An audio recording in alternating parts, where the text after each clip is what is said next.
ልጄ ሆይ ሲነጋ ወደ ዓለም ሲመሽ ወደ እግዚአብሔር እንዴት ትመጣለህ? ስታዝን ወደ እግዚአብሔር ትመጣለህ፣ ስትደሰት ደግሞ ደስታህን በዓለም እንዴት ታደርገዋለህ? ቢያንስ እንኳን እምነት ባይኖርህ እንዴት ይሉኝታ የለህ? በጣም ይገርም ምክር ነው። እምነት ባይኖርህ እንዴት ይሉኝታ የለህ?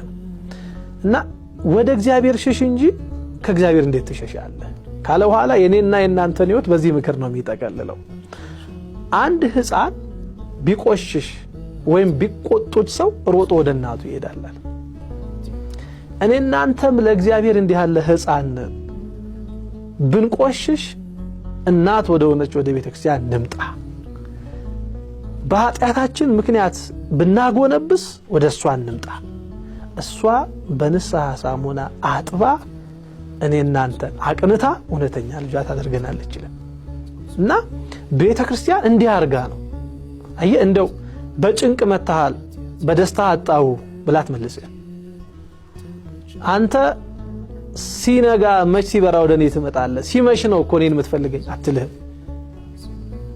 አየ አንዱ ሚስጥራተ ቤተክርስቲያንን አስፈላጊ መሆኑን የምታውቀው እኔና እናንተ ተስፋ እየቆረጥን ከሃይማኖት እንዳንወጣ ይሄማ አይቻልም ማለት ነው እያለን እንዳንደነዝዝ እንዲህ ያለ ስርዓትን ሰርታ እንዲህ ያለ የንስሐን ህይወት ገንዘብ አድርጋ በሚስጥራት ውስጥ እናንተን ቆይታ አብራ እየመጋገበች ታኖረናለች።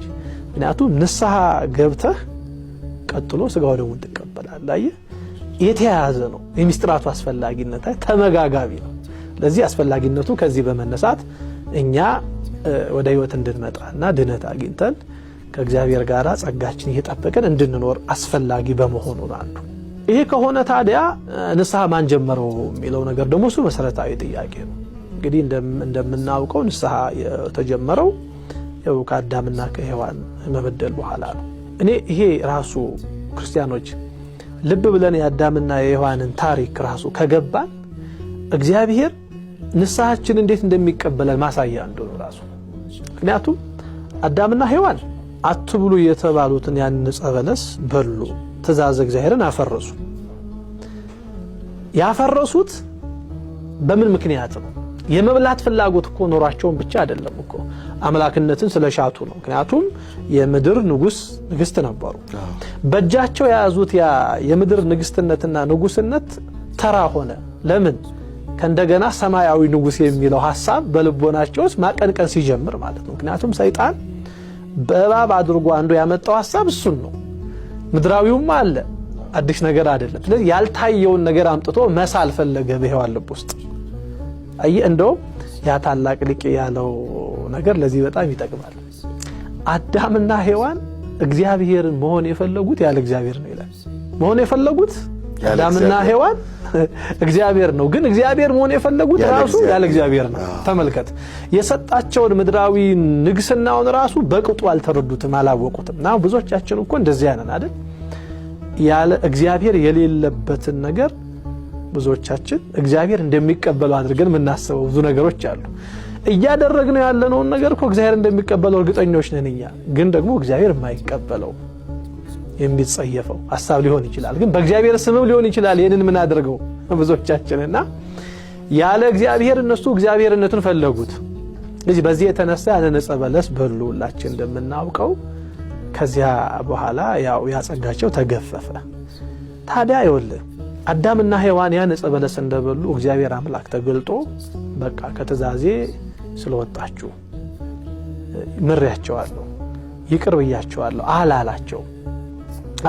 ይሄንን የምታየው እግዚአብሔር መጀመሪያ ወደ አዳም የመጣው አዳም ወዴት ነው ብሎ። ምክንያቱም አዳም ጸጋውን አጥቷል፣ ተገፏል፣ ተሸሸኩ ራቁቴንም ሆንኩኝ ነው ያለው። እና ከዚያ በኋላ ያው አንተ ሕይወት ሆነ ረዳት ሆነ ብለ የሰጠኝ ሴት እንዲህ ያለውን ትእዛዝን እንዳፈርስ ዕፀ በለስን እንድበላ አደረገችኝ ብሎ አዳም ከኃጢያቱ የመመለስ ዝንባሌ ያልነበረው ማየ። ምክንያቱም ለጥፋቱ ራሱን ተወቃሽ ማድረግ ሲገባው ረዳት ሆነ ብለ የሰጠኝ ሴት አሳሳተችኝ የሚል ምክንያት ነው ያቀረበው።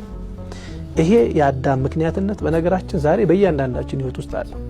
እስኪ ዝም ብለን ራሳችንን ፈትሸው። አሁን ስትሰርቅ አንዱ ሰይጣን የሚያቀብል ሐሳብ ምንድነው? ትክክል ነው መስረቅ እኮ አልነበረብህም ግን የሰረከው ልጅህ እኮ ታሞ ስለሆነ ነው የሰረከው እኮ ቤት ውስጥ ያለውን አስቤዛ ማሟላት እኮ ስላልቻልክ ነው የሰረከው እኮ እንዲህ የሆኑ እኮ ጉዳዮች ስላሉብህ ነው እንጂ እኮ አንተ ድሮ መስረቅ አትፈልግም ነበር የሚል ሐሳብ ያቀርብልሃል አየህ ይሄ ልክ ለአዳም የቀረበው ሐሳብ ነው ምንም ዛሬ ትላንት የነበረው ሰይጣን ነው ዛሬም ያለው አዲስ ነገር የለውምና ወደ እግዚአብሔር እንዳንቀርብ አየህ ፊቱ እንዳንንበረከክ በድያለው እንዳንል ራሱ የሰይጣን ክፋቱ በነገራችን ላይ የመጀመሪያው መንገድ ኃጢአት እንድትሰራ ይገፋፋል ገፋፍቶ አንተም በልቦና ላይ ያንን ኃጢአት ተቀብለው ኃጢአት ከሰራህ በኋላ ደግሞ እንዳትመለስ ምክንያት ደግሞ ያቀርብልሃል ይከፋ እንዲሆን ማለት ነው ምክንያት ያቀርብልሃል ዝሙት እኮ የፈጸምከው እንዲህ እኮ ስለሆነ እኮ አንተ እኮ በቤትህ ያንን ነገር እኮ እንዲህ እኮ ስላጋጠመህ እኮ ወደህ እኮ አይደለም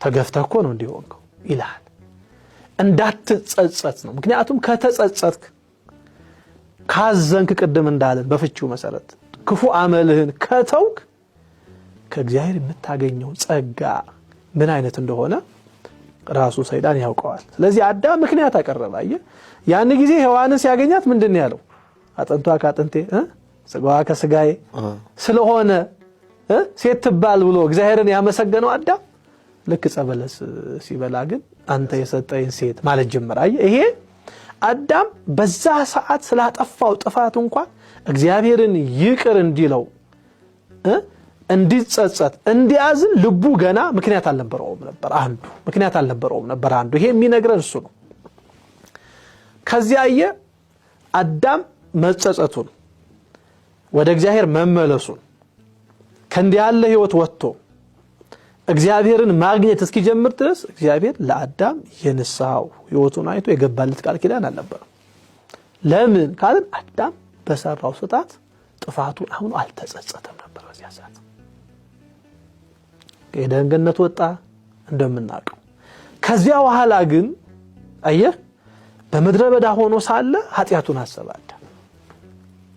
ትእዛዝ እግዚአብሔርን ያፈረሰበትን ህይወት ተመለከተ ከዛ ምን አደረገ አዳም መጾም ጀመረ መጸለይ ጀመረ መስገድ ጀመረ እግዚአብሔር እንዴት እንዳሳዘነ ተረዳ ያን ጊዜ ነው እግዚአብሔር ለአዳም ቃል ኪዳን የገባለት በሱ ድካም በሱ ደም በሱ መውጣት መውራድ ይሄ ዓለም የሚድን ምክንያቱም እሱ ስላጠፋ እሱ ያንኑ አድርጎ የሚክሰው ስለመሰለው እግዚአብሔር ለአዳም ያን ጊዜ ቃል ኪዳን ገባለት ከልጅ ተወልጄ አድናለሁ የሚለውን ቃል የሰጠው አዳም ተጸጽቶ እግዚአብሔርን መበደሉን አውቆ ፊቱ ሲቆም ነው እግዚአብሔር ፊት እንዳጠፋ ለምን ከልጅ ተወልጄ አድናለሁ አላለውም ብንል በዛ ሰዓት አዳም ከመጸጸት ይልቅ ሔዋን ላይ እጁን ቀስሮ ስለነበረ ሲጸጸት ግን እግዚአብሔር ቃል ኪዳን ገባለት